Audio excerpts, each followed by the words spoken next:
Sa panahon ngayon, maituring na essential ang pagkakaroon ng skincare routine dahil maliban sa pinapaganda nito ang ating balat, it can also prevent future skin problems at nakakapag-boost din ito ng self-confidence. Dahil dyan isang skincare products business ang itatampok natin ngayon upang alamin ang kanilang sikreto sa successful na negosyo.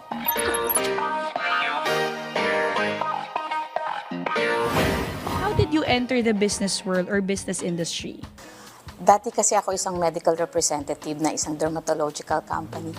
And then, while covering the doctors, you gain friendships. So I have seen yung offering ng mga aesthetics like facial, body massage, the holistic approach.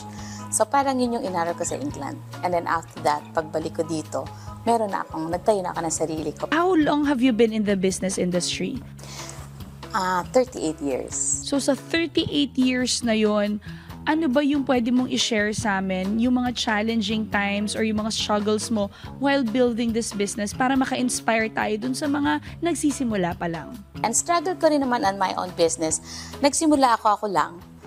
Mahirap, you have to sterilize the bottles, you have to put labels, you have to make a new product, and then you deliver to doctors. Marami, as one woman ako.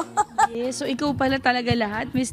Pero maganda yon kasi at least alam mo talaga from ground up kung paano ginagawa lahat and you're very hands-on. And any lessons that you have learned, that you would like to impart? Dapat alamin mo lahat ang in and out of this kind of business. Yung alam yung gandang hiyang for Filipina skin. Kasi usong-uso ngayon, yung ibang mga produkto galing ibang bansa, but iba pa rin yung studied and research as a Filipina skin.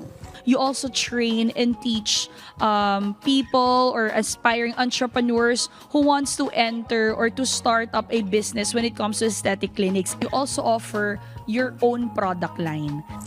Here we have a whitening kit, we have anti-aging, and masyadong lumakas sa amin this pandemic ang acne kit namin.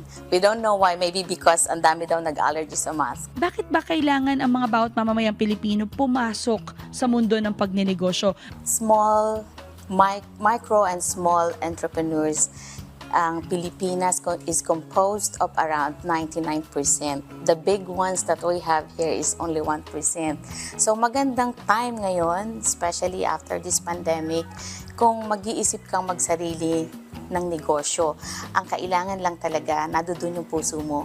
At bago ka nga pumasok sa isang negosyo, dapat alamin mo the in and out of the business na papasokin mo.